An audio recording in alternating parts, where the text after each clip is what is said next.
आज उपवर्गीकरण संघर्ष समिती मुंबईच्या वतीने एक फार महत्वाची बैठक मुंबई प्रेस क्लब मध्ये झाली। या मुंबई प्रेस क्लबच्या बैठकीमध्ये मुंबई शहरातून अनेक मान्यवर मंडळी आजच्या बैठकीमध्ये उपस्थित होते। जसे आजच्या बैठकीमध्ये आंबेडकर चळवळीतील ज्येष्ठ नेते आदरणीय सन्माननीय तानसेनभाई ननावरे उपस्थित आहेत। त्याचप्रमाणे बाबासाहेब आंबेडकरने स्थापन केलेली धार्मिक संस्था बौद्धजन पंचायत समिती, या पंचायत समितीचे कार्याध्यक्ष आदरणीय सन्माननीय लक्ष्मण भगत साहेब उपस्थित आहेत। त्याचप्रमाणे आजच्या या बैठकीमध्ये Republican party of India Dadasaheb Gavai जे नेतृत्व करायचे बाबासाहेबांच्या सर्वांनंतर, तर त्या रिपब्लिकन पार्टी ऑफ इंडिया च्या वतीने आज मुंबई प्रदेशचे अध्यक्ष जे आहेत आदरणीय सन्माननीय खरात साहेब, ते खरात साहेब देखील मुंबईचे अध्यक्ष या ठिकाणी उपस्थित आहेत। आंबेडकरी चळवळीमध्ये ज्याने फार योगदान दिलंय, काम केलंय आणि रामदास आठवले साहेबांसोबत त्यांनी आयुष्य काढलं, जरा सुखादुखात राहिले, म्हणजे अनेक आंदोलन त्यांनी हे केलं, असे सुखदेव दांडगेजी या ठिकाणी उपस्थित आहेत।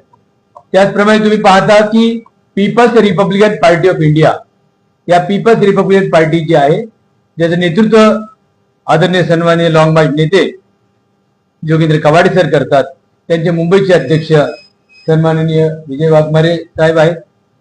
त्याचप्रमाणे Republican party of India Athawale गट, या आठवले गटाच्या वतीने आज या ठिकाणी सोना कांबळे साहेब या ठिकाणी उपस्थित आहेत।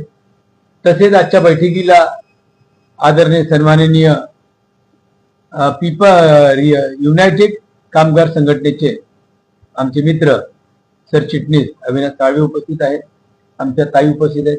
असे अनेक मान्यवर आज या बैठकीमध्ये उपस्थित होते आणि 2 तास बसून सखोल चर्चा मुंबई शहरामध्ये राज्यव्यापी बैठक जी घ्यायची आहे, तर त्या संदर्भात काय काय त्याच्या अगोदर करणे, काय केलं पाहिजे, असे सर्व डिटेल चर्चा या ठिकाणी झालेले आहेत।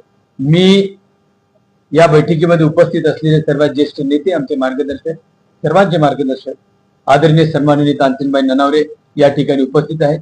मी त्यांना विनंती करतो की आजच्या बैठकीमध्ये जे ठरलंय त्यांनी या ठिकाणी सांगा।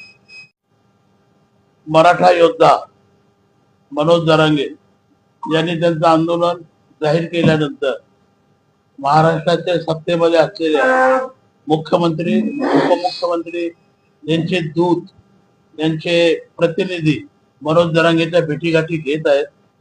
बच्चू कडू त्यामध्ये कामाला लागलेले आहेत, उदय सामंत त्यामध्ये कामाला लागलेले आहेत आणि काल देवेंद्र फडणवीसांचे अत्यंत निकटचे असे प्रसाद लाड देखील मनोज जरांगेच्या घरी मुक्काम ठोकून आहे। आणि या परिस्थितीमध्ये मराठा आरक्षणाचं आंदोलन उभं राहतं किंवा काय अशी परिस्थिती निर्माण झाल्यामुळे आजची ही उपवर्गीकरण विरोधी संघर्ष समितीची अत्यंत तातडीची बैठक इथे आयोजित करण्यात आली होती। त्याबद्दल मी सर्वप्रथम या बैठकीचे आयोजक नितीन मोरे, विजय वाघमारे आणि या सर्वांचं मी मनपूर्वक अभिनंदन करतो, कौतुक करतो। आजच्या या महत्वपूर्ण बैठकीमध्ये जे काही विषयाची चर्चा झालेली आहे ते मी आपल्याला जाहीर करत आहे। सर्वात महत्वाची गोष्ट अशी की 2027 सालामध्ये जी जातीनिहाय जनगणना होत आहे, त्या जातनिहाय जनगणनेमध्ये सर्व अनुसूचित जातीच्या 59 जातींनी धर्म म्हणून आपला बौद्ध धर्म लिहावा, ज्यांनी असेल त्यांचा, आणि ज्यांनी बौद्ध धर्म लिहिला आहे त्यांनी जात म्हणून महार जातीचा उल्लेख करावा, अशा प्रकारचा ठराव आजची ही सभा बैठक करत आहे। आणि आजच्या बैठकीमध्ये एक दुसरा अत्यंत आनंदाचा विषय असा आहे की गेल्या अनेक वर्षापासून कोकणातला आमचा अस्पृश्य समाज स्वतःला महार म्हणून घ्यायला तयार नव्हता आणि आजपर्यंत कोकणातल्या महारांनी जात म्हणून आपली महार उल्लेख केलेला नव्हता। फक्त बौद्ध म्हणून त्यांनी उल्लेख केला. त्यामुळे आरक्षणामध्ये टक्केवारीमध्ये बौद्ध समाजाचं फार मोठं नुकसान होत आलेलं आहे.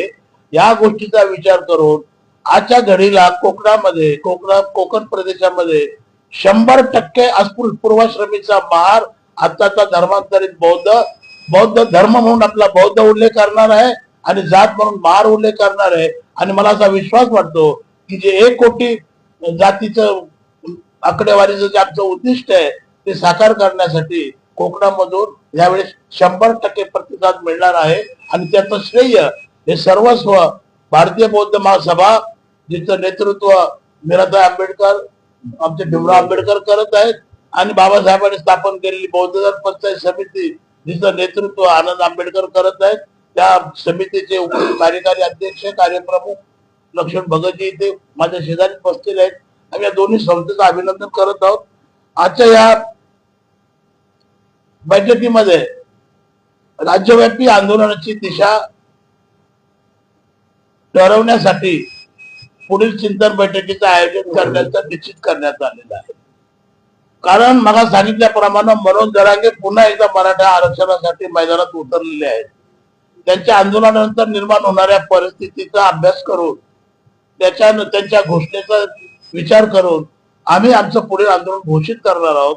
परंतु आजच्या बैठकीमध्ये एक गोष्ट ठरलेली आहे की कोणत्याही परिस्थितीमध्ये पावसाळी अधिवेशनामध्ये उपवर्गीकरण विरोधात फार मोठं आंदोलन उभं राहणार आहे. आणि त्यासाठी जी चिंतन बैठक आम्ही म्हणत आहोत आमचा सातत्यानं प्रयत्न असा आहे की ही जी वर्गीकरण विरोधी समिती ही एका जातीची एका पक्षाची होता कामा नये.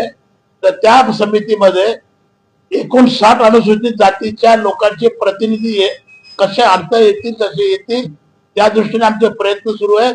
2 दिवसापूर्वी माझे माननीय आनंदराव अडसू देशाचे माजी केंद्रीय मंत्री माननीय महाराष्ट्राचे माजी समाज कल्याण मंत्री बबनराव घोलप चर्मकार समाजाच्या नेत्या राजश्री अहिरराव आमच्या नवनिर्वाचित खासदार ज्योती वाघमारे या सर्व चर्मकार समाजाच्या लोकांची आमची चर्चा सुरू आहे.